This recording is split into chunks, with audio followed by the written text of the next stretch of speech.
지난 시간에 뭔 얘기를 했냐면 인간의 기억을 보면 대략 이렇게 한 세 종류의 기억이 있다. 감각, 단기, 장기 그런 얘기를 했고 그 다음에 이제 단기 기억의 특성을 좀 보면 얘는 용량이 제한되어 있어. 용량이 제한되어 있는 게 양에서도 그렇고 시간에서도 그래. 그러니까 한 번에 보고 나서 이렇게 유지할 수 있는 기억의 양이 대략 우리가 알고 있는 거는 4 내지 5 정도. 근데 그게 아이템이 어떤 종류의 아이템이냐에 따라서 줄어들 수도 있어. 두세 개가 될 수 있어. 근데 대개는 4개에서 5개 정도라 그랬고 그 다음에 시간도 문제가 있는데 단기 기억은 한 번 들어오면 대략 한 3초 이내에 절반 이상이 사라져. 한 10초 정도 가면 거의 뭐 반도 기억을 못해. 그래서 시간이 굉장히 짧아. 그러니까 감각 기억은 지난 시간에 잠깐 이야기한 것처럼 여기는 1초보다도 더 짧은 기억이고 단기 기억은 수초 정도를 가는 정도고 장기 기억은 거의 뭐 영원히 가는 기억이라고 볼 수 있는 거지, 그지? 그러니까 우리가 뭘 배워가지고 할 수 있는 거는 정보가 단기 기억에 있을 때 그래? 아니면 장기 기억으로 넘어가야 돼? 장기 기억으로 넘겨야 되는 거지, 그지? 그러니까 효과적인 학습법, 뭔가 저 사람은 잘 외운다 이런 얘기를 듣는 거는 단기 기억에서 장기 기억으로 뭔가 정보를 잘 넘기는 뭔가 방법을 쓴다. 이런 얘기가 되는 거지, 그지? 학교 이제 기억폭 얘기는 지난번에 잠깐 했었어. 그러니까 외워야 되는 어떤 정보를 한 번 불러주고 그리고서 여러분이 다시 안 보고 안 듣고 쓸 수 있는 양을 기억의 폭이라고 그래. 근데 기억의 폭은 대개 4 내지 5 정도 된다고 그랬지, 그지? 그런 얘기 했고 그 다음에 교과서 184페이지인데 보면 셰퍼드 등이 실험한 결과가 있어. 그러니까 단기 기억에 정보가 들어와 있는 거는 여기 쓰여져 있는 것처럼 한계가 있어서 예전 거는 새로운 게 들어오면 밀려난다. 그런 거를 보여주는 실험인데 184페이지 그림 6.5를 보면 여기는 PPT에는 없는데 보면 X축은 내가 어떤 단어를 듣고 나서 마지막에 아까 네가 들었던 이 단어 이거 맞아? 이게 묻기까지 그 사이에 공부한 단어의 수. 그러니까 첫 번째 불러주고 그 다음에 그 사이에 예를 들면 20개 단어를 불러준 다음에 너 이런 거 있었어? 라고 물을 수 있어. 그럼 맨 앞에 거는 그 사이에 20개가 낀 거지, 그지? 그러니까 X축은 거기 보면 10개, 20개 이런 식으로 돼 있는데 내가 최초로 듣고 나서 그거 떠올려봐 라고 할 때까지 그 중간에 낀 단어의 수를 얘기를 하는 거야. 그러고 Y축은 보면 기억을 해낼 수 있는 능력을 얘기를 하는데 보면 어떠니 10개 정도가 끼면 거의 뭐 한 7 정도? 그런 정도로 떨어지네, 그지? 그지? 그러니까 뚝 떨어지는 걸 볼 수 있고 한 0에서 그러니까 한 1, 2 정도만 돼도 벌써 뚝 떨어지는 걸 볼 수 있지, 그지? 그러니까 그 얘기는 뭐냐면 단기 기억의 용량이 제한되어 있어서 앞에서 배웠더라도 새로운 게 들어오면 이전에 배운 거는 밀려나고 그러니까 잊어먹는 거지. 새로운 놈이 거기를 차지를 한다. 이제 그런 거를 보여주는 실험의 결과고 런더스라고 하는 연구자는 이런 얘기를 했어. 그러니까 이게 최초의 어떤 이론이야. 그러니까 아까 무엇을 우리가 학습한다고 하는 거는 단기 기억에 있다가 장기 기억으로 넘어오는 거를 얘기한다 그랬는데 단기 기억에 오래 남아 있을수록 그러니까 단기 기억에서 여러 번 암송을 할수록 장기 기억으로 넘어갈 확률이 높다. 이런 주장을 하는 게 런더스 주장이야. 그치? 여러분도 왜 새로운 내용을 암기를 할 때 이렇게 입으로 계속 되뇌잖아. 그치? 그러니까 되뇌는 횟수하고 비례해서 장기 기억으로 넘어갈 확률이 높다. 이런 얘기를 이제 런더스가 실험으로 보였어. 근데 그게 꼭 그렇게 진짜 여러 번 반복하는 게 진짜 결정 변수냐. 그렇지 않다는 거지. 크레이크하고 로크할트 선생님 이분들은 캐나다 토론토 대학 심리학과 교수님들이야. 그러니까 72년도에 LOP라고 그랬어. Levels of Processing.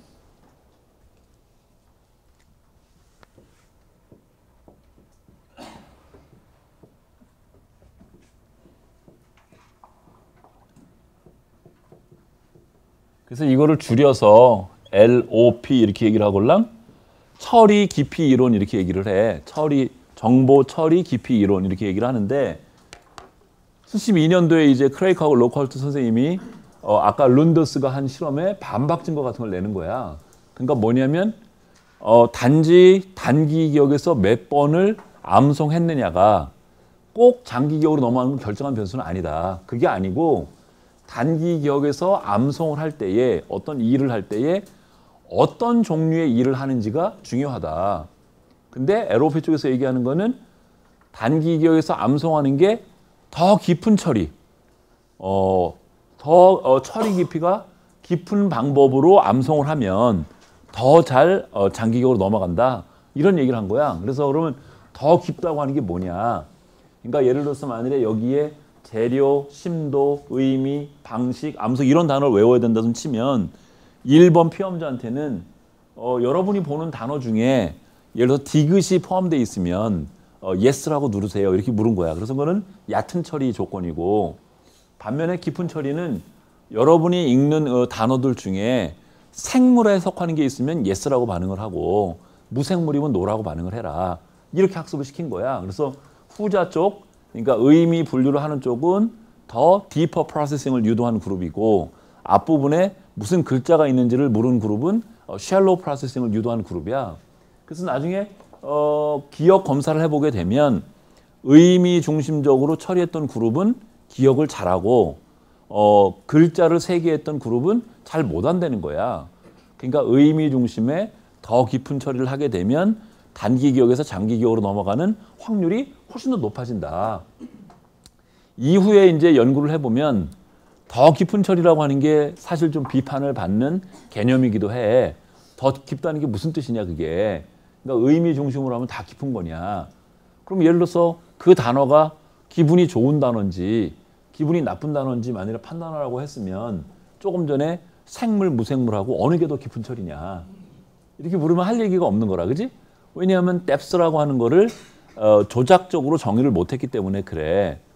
그래도 하여튼간 의미 중심의 어떤 감정 중심의 뭐 이런 처리를 하면 더 잘 된다고 하는 게 LOP고 이거는 아까 룬더스가 얘기했던 단순한 암송이 장기 기억으로 넘어가는 장기 기억으로 정보가 이전되는 그런 것을 결정한 요소가 아니다라고 하는 걸 보여주는 거죠. 그렇지? 이후의 연구들 근래까지 이루어진 것들을 보게 되면 되게 자기의 어떤 경험이나 자기의 어떤 가치관하고 연결시켜서 암송을 하면 가장 잘 돼, 기억이. 그러니까 내가 경험했던 어떤 사건하고 현재 암기해야 될 내용하고 연결을 시켜서 암송을 하면 기억이 그냥 단순히 아까 생물, 무생물 그거보다 훨씬 더 잘 돼. 그렇고 그 다음에 여기 이제 이분도 그런 걸 했는데 회상률을 아까 단기 기억에 오래 남아 있을수록 장기 기억으로 넘어갈 확률이 높다 그랬잖아. 그래서 이분들이 실험을 진짜 해본 거야. 2초 동안 암송하게 하고 6초 동안 했더니 어때? 별 차이가 없지. 그러니까 단순히 암송하는 것이 장기 기억으로 잘 넘어가게 하는 그런 요인이 아니다. 그거보다는 어떤 종류의 일을 했는가가 더 중요하다. 이제 이런 걸 보여주는 증거고. 그러니까 여러분도 공부를 할 때에 시험 공부를 할 때에 지금 LOP하고 앞부분의 얘기를 참고해 보면 어떻게 해야 돼? 의미 중심적으로 본인의 경험과 아는 내용과 연결시키려고 하는 노력을 하면 할수록 기억에 오래 남는다. 이런 얘기죠. 지난 시간에 그 프리 리콜 커브 그거 했었잖아. 그지? 여러분들 왜 해가지고 이렇게 보면. 그러니까 두 가지 비밀이 나왔어. 그지? 하나는 중간에서 조금 지난 부분이 최악으로 못하니까 두 번째 공부할 때는 거기 먼저 해야 되고 그래서 학습 계획을 첫 번째 시험 공부를 다 할 때 하고 두 번째 할 때 하고 세 번째 할 때 순서를 달리해 가면서 해야 되는 거, 그치? 그런 게 하나 비밀이고, 또 하나는 의미 중심적으로 자기의 경험과 연결시켜서 하려고 하는 노력을 해야 된다. 그런 거고, 그치? 그 다음에 늘 어떤 행동 실험을 하게 되면 뇌 실험이 따라와. 그래서 카퍼라고 하는 이 연구자들은 그러니까 의미 중심적으로 암송을 하도록 시킨 집단하고 그냥 무의미한 거에 얕게 처리한 집단을 기억 비교를 했더니 이게 차이가 나. 근데 이 조건이 이거보다 더 잘하는데 거기에 관련된 뇌가 어디 드냐 봤더니 좌측 전전두엽이더라. 만일에 그림 재료를 만일에 외우게 했다면 얕게 한 그룹하고 그러니까 외워야 되는 대상이 그림이야. 단어가 아니라. 그림을 했다면 깊게 처리한 집단하고 얕게 처리한 집단하고 차이가 나는 뇌가 어딜까?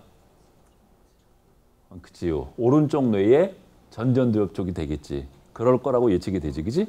지금 이거는 언어를 가지고 했기 때문에 좌반구의 전전두엽이라고 나온 거고. 그치?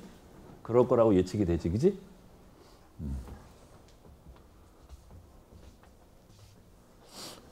내가 지난 시간에 여러분들이랑 그 메모리 실험 간단하게 하면서 되게 재밌었잖아. 뭐 내가 선생님이 실수하고 그러면 너네 되게 좋아하잖아. 그지? 재밌었는데 그래서 끝나고 올라가면서 매 시간마다 뭔가 재밌는 이슈거리를 만들어야 되겠다. 그런 생각을 했는데 오늘은 이게 강의에 시간에 쫓겨가지고 사실은 조금 더 준비를 했으면 됐는데 어떤 업체, 한솔교육이라고 하는 업체 분들이 찾아와서 무엇을 같이 하자고 하는 바람에 11시부터 1시 한 40분 정도까지 있다 갔걸랑 그 사람들이 시간을 뺏겨가지고 재밌는 걸 못 만들었어. 그리고 오면서 또 고민을 되게 많이 했었어. 2시에 화정체육관에서 연대하고 농구시합해. 그래서 우리 휴강하고 다 거기 가자 그럴까. 애들 너무 좋아할 것 같은데. 근데 딱 마음에 걸린 게 그 연습 문제 준비한 조들. 걔들 열심히 준비해 갖고 왔는데 오늘 발표 못하면 바람에 푹 빠질 거잖아. 그래서 아예 말을 꺼내지 말자. 그냥 그러고 왔지. 지금이라도 갈까? 그 다음에 이 작업 기억은 아까 단기 기억이야. 그러니까 단기 기억을 더 확장한 거야. 그러니까 베들리 선생님 이런 분들이 더 연구를 해보니까 단기 기억이 하나가 아니고 여러 개로 되어 있다는 거야. 그래서 최초의 86년도 이때 모델을 보면 단기 기억을 작업 기억이라고 이름을 명칭을 바꾸고 봤더니 적어도 하나, 둘, 세 개 정도의 부분으로 돼 있더라. 이런 거지. 그래서 이쪽 그러니까 비주얼은 2차원적인 걸 얘기를 하고 스페이셜은 3차원 공간적인 걸 얘기를 해. 그러니까 시각 이미지 같은 거를 다루는 단기 기억 부분이 있고 여기 포놀로지컬 루프는 포놀로지가 소리란 뜻이걸랑 의문이라고 그러걸랑 그러니까 소리 가지고 단기 기억을 유지하는 부분이 있다는 거야. 여러분이 지난 시간에 단어 불러주고 암기하라고 했을 때 썼던 단기 기억은 비주얼 스페이셜 패드를 썼을까 아니면 포놀로지컬 루프를 썼을까? 포놀로지컬 루프를 썼지. 말로 다 암송을 했으니까. 그래서 말로 다 암송하는 그런 단기 기억의 한 부분이 있고 멘탈 이미지 같은 거를 처리하는 그런 종류의 단기 기억이 또 있다는 거야. 그리고 얘랑 얘를 컨트롤하는 놈이야. 그러니까 왜 주의 강의할 때 중앙주의 얘기했었지. 중앙주의. 이 부분이 중앙주의하고 관련 있는 놈이야. 그러니까 얘는 통괄자야. 통괄자. 되게 여기 전전두엽하고 관련이 있걸랑. 그래서 단기 기억이 하나가 아니고 이렇게 여러 개로 구분이 되어 있다. 그럼 이런 거를 어떻게 하냐. 우리 그때 심상할 때 뭐 F자 이렇게 써놓고서 왜 위에 있는 꼭지점이면 yes라고 반응하고 밑으로 숨은 거는 no라고 반응하는 그 과제 있었지. 그치? 그 과제를 머릿속에 단기 기억에 암기를 시켜놓고 서치하는 걸 시키는 거야. 그런 다음에 듀얼 태스크를 뭘 시키는 거라. 제2의 과제를 뭐를 시키는 거라. 그래서 하나는 그게 이미주의에 해당되는 거니까 이미주의에 해당되는 두 번째 과제를 시켰을 때의 퍼포먼스하고 언어처럼 소리를 가지고 하는 이중 과제를 시켰을 때의 퍼포먼스를 보게 되면 이미지를 써야 되는 그런 이중 과제를 시킨 경우에는 F자 찾는 게 뚝 떨어지고 반면에 언어를 뭘 쓴 거는 안 떨어져. 그러니까 단기 기억이 얘하고 얘가 구분되어 있다고 하는 것을 보여주는 증거 같은 거야. 그런 것들이. 사실 이후에 메들리 등의 더 연구를 보면 이 포놀로지컬 소리를 쓰는 이 체계가 다시 둘로 갈라진다 그러걸랑. 하나는 내가 들은 것을 암송하는 체계. 그런 체계는 포놀로지컬 루프라고 얘기를 하고, 반면에 여러분이 소리를 만들어낸 거. 그러니까 여러분이 여기 책을 읽잖아.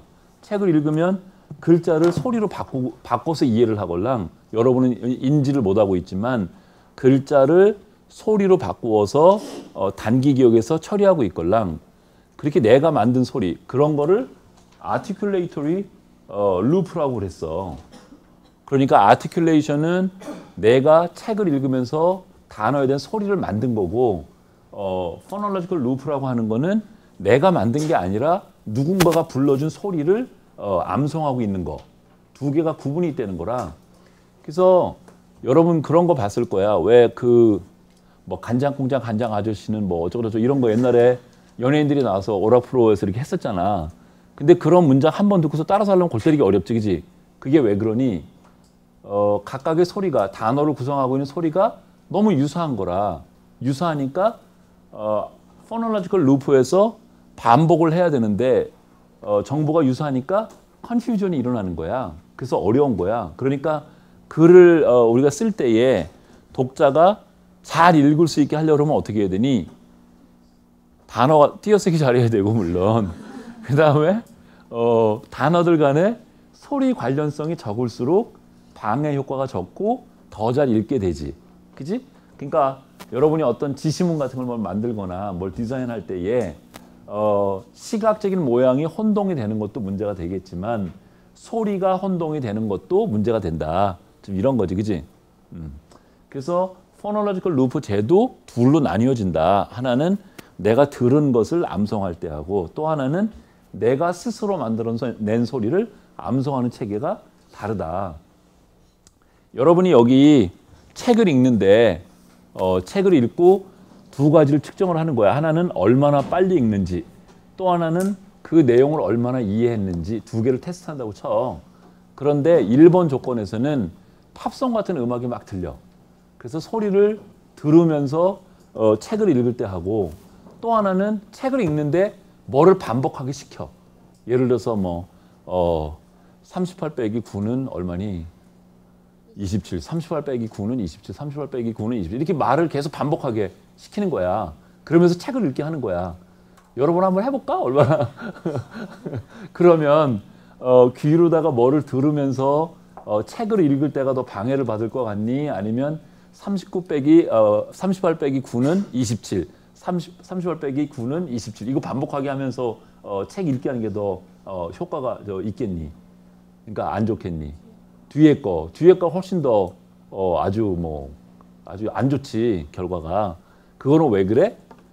책을 눈으로 보지만 눈으로 보면서 단어들을 소리로 내가 바꾸는 과정이 있는데 내 목소리로 걔를 다른 거를 이렇게 반복을 하게 되면 소리 만드는 과정을 방해하기 때문에, 그러니까 아티큘레이터리 루프를 방해하기 때문에 글 읽는 속도가 떨어지고 이해도가 떨어지는 거야.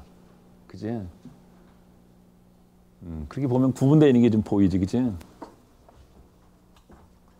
우리가 영어 문장을 읽을 때 하고 한글을 읽을 때 하고 영어를 잘하는 사람이 차이가 없겠지만 나처럼 영어를 잘 못하는 사람은 한글이 월등히 빠르고 잘하걸랑. 그 이유 중에 하나가 영어 단어, 글자 단어를 소리로 잘 못 바꿨기 때문에 그래. 그러니까 우리나라 사람이 우리 한국어를 읽을 때는 글자를 소리로 바꾸어서 문법 분석을 하고 의미를 추출을 해.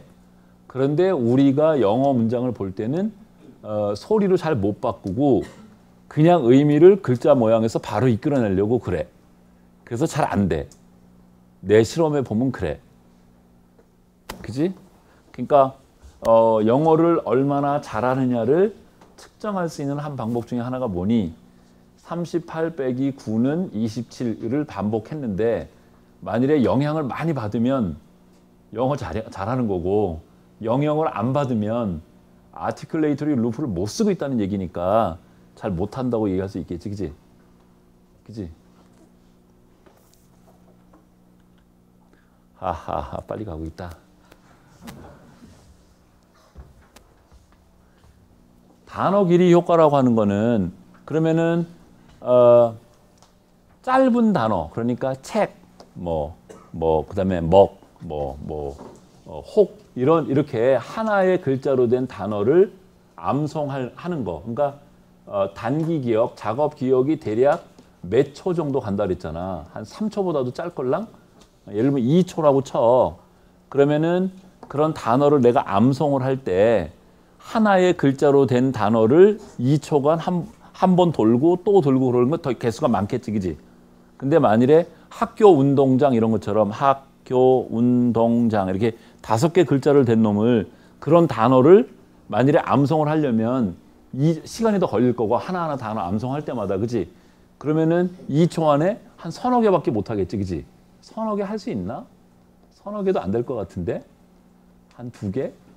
근데 반면에 책, 혹, 감, 나 감 좋아하는데. 이런 것들은 한 7개, 8개 할 수 있겠지, 2초 내에, 그지? 그러면 나중에, 그러니까 글자 수가 작은 단어를 더 잘 기억하겠니? 아니면 글자 수가 많은 단어를 더 잘 기억하겠니? 숫자를, 몇 개를.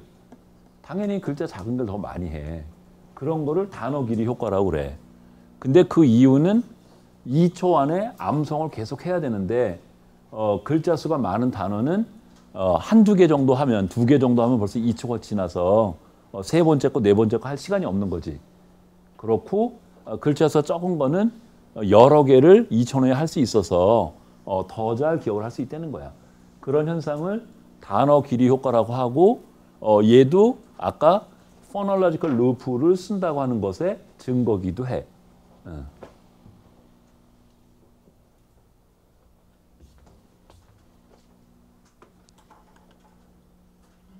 여기에 지금 예가 있는 것처럼 with나 some이나 harm이나 bay나 top은 3개나 4개 정도 글자로 구성이 되어 있어서 여기부터 여기까지 암송을 하는데 1.5초밖에 안 걸려.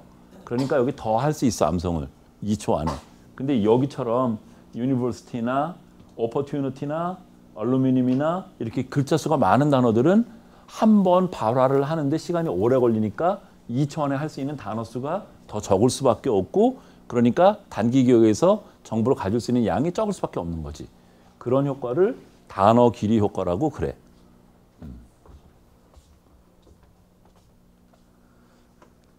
그럼 친구랑 예를 들어서 암기 시합을 하면 친구는 글자 수가 많은 단어를 외우게 하고 나는 글자 수 작은 단어들을 외우게 하면 내가 백전백승 하겠다, 그지? 그지? 그렇게 짱구를 좀 굴려가지고. 근데 교묘하게 잘 속여야 되겠다, 그지? 술을 많이 먹이든지. 컨라드 선생님은 예일대학 교수님이셨는데, 예일대학 심리학과 교수님이었는데, 지금 여기 HBK 얘들은 HBK 그래서 끝소리가 좀 비슷해. 근데 여기 지금 BCTH 얘들은 끝소리가 다 달라, 글자가. 그러면 같은 수의 글자라도 소리가 유사한 놈을 훨씬 더 잘 외우겠니? 못 외우겠니? 잘 못 외우지. 포놀로지컬 루프에서 암송을 해야 되는데 컨퓨전이 심하지. 인터피어런스가 심하지. 그래서 이 조건을 더 잘 외우지. 그런 거를 이름을 여기 뭐라 포놀로지컬 시밀러리 이펙트라고 그래. 음은 유사성 효과라고 그래. 소리 유사성 효과. 그러니까 소리가 유사할수록 더 기억을 못해. 그런 효과를 phonological similarity effect라고 그래. 그러니까 이것도 phonological loop나 articulatory loop가 있다고 하는 것을 증거하는 실험이야.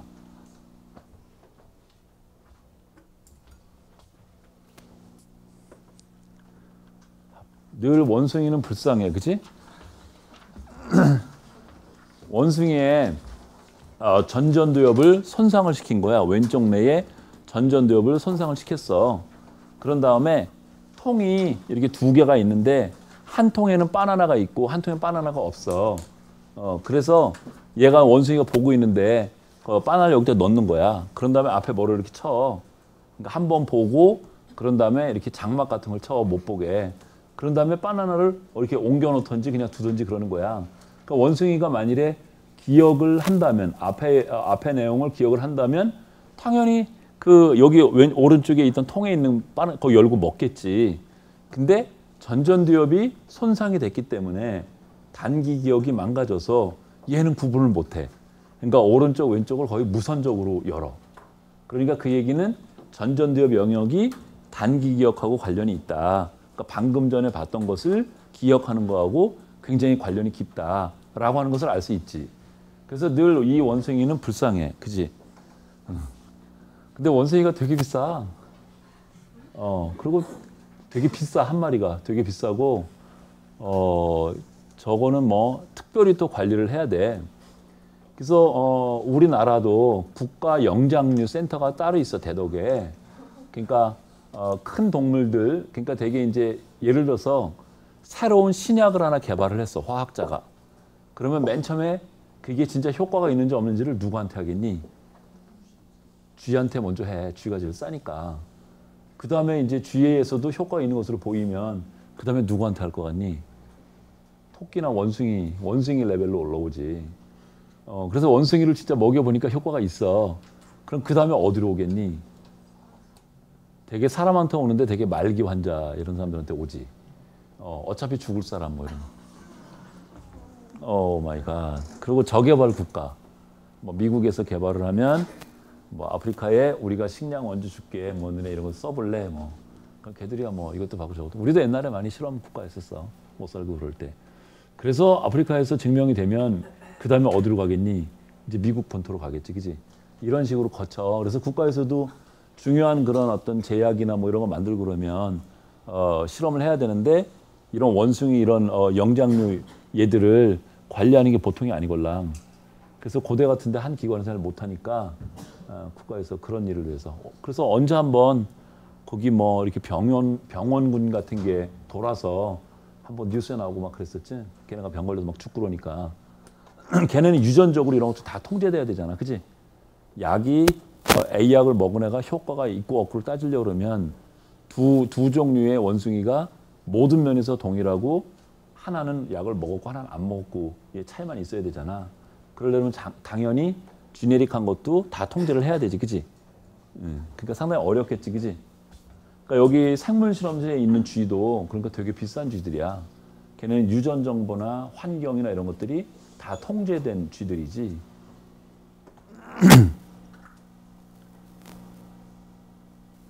왜 이렇게 많은 거야?